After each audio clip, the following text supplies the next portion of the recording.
2 মাস তুলনামূলক শান্ত থাকার পর যুদ্ধবিরতি ভেঙে ফিলিস্তিনের গাজায় নির্মম অভিযান চালাচ্ছে ইসরায়েল। অবরুদ্ধ উপত্যকার উত্তর, দক্ষিণ ও মধ্যাঞ্চলের বিভিন্ন এলাকায় চলছে লাগাতার হামলা। আক্রমণের তীব্রতা বৃদ্ধির মধ্য দিয়ে নিহতের সংখ্যা ছাড়িয়েছে 50,000-এর ঘর। পেছন থেকে অস্ত্র আর সমর্থন দিয়ে মধ্যস্থতার নাটক করছে যুক্তরাষ্ট্র। শেষ পর্যন্ত কি হাসিল করতে চান গাজার কসাই খ্যাত ইসরায়েলি প্রধানমন্ত্রী বেনিয়ামিন নেতানিয়াহু?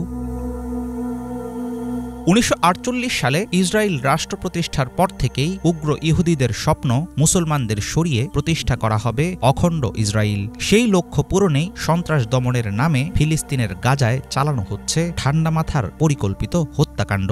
চলমান পরিস্থিতির জন্য আন্তর্জাতিক মহল, মুসলিম বিশ্ব ও আরবরাই দায়ী, এমনটাই মনে করে বাস্তুচ্যুত গাজাবাসী। গোটা বিশ্ব, ইসলামী দেশগুলো এবং আরবদের নীরবতার কারণে শহীদ হয়েছে 50,000 ফিলিস্তিনি। একা দাঁড়িয়ে আছে গাজা উপত্যকা, একাই রক্ষা করছে নিজেকে। মৃত ও আহতের সংখ্যা বাড়ছে। আগের চাইতে ভয়াবহ আকার ধারণ করেছে মানবিক সংগ্রাম। যুদ্ধের কারণে আরও খারাপ অবস্থা হবে। যুদ্ধবাজদের সহায়তাকারী হয়েও এখন মধ্যস্থতার ভনিতা করছে মার্কিন প্রশাসন। সব ধরনের গোলাবারুদ দিয়ে এখনও তারা রাজনৈতিক ও সামরিকভাবে ইসরায়েলি দখলদারিত্বকে সমর্থন করছে।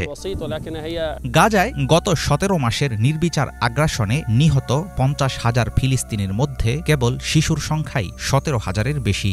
এমন ব্যাপক মাত্রায় শিশু হত্যার ঘটনা ইতিহাসে বিরল। এর মধ্য দিয়ে মুছে গেছে গোটা একটি প্রজন্ম। গণহারে এত মানুষের মৃত্যুও থামাতে পারেনি ইসরায়েলের আক্রমণ। নথিবদ্ধ করা কঠিন হওয়ায় গাজায় নিহতের প্রকৃত সংখ্যা আসলে কত সেটা নিশ্চিত করে বলা অসম্ভব।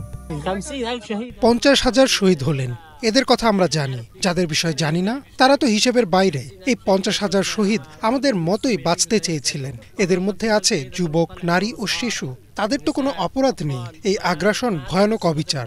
ইসরায়েলিরা আধিপত্য বিস্তার করেছিল। ইহুদিরা আমাদের উপর নির্মম নির্যাতন চালিয়েছে।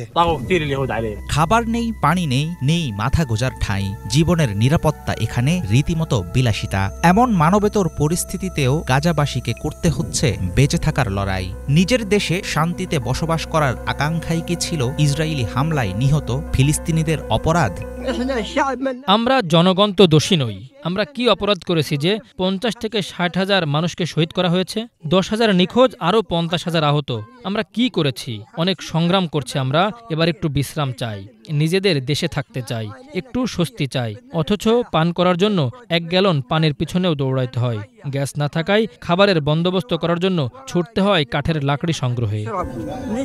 গাজায় ইসরায়েলের সর্বশেষ আগ্রাসন শুরু হয় 2023 সালের 7 অক্টোবর। এই সময়কালে 2 দফায় ছিল সাময়িক যুদ্ধবিরতি। নিজের ক্ষমতা ধরে রাখতে চলমান যুদ্ধ বন্ধে নারাজ ইসরায়েলি প্রধানমন্ত্রী বেনিয়ামিন নেতানিয়াহু।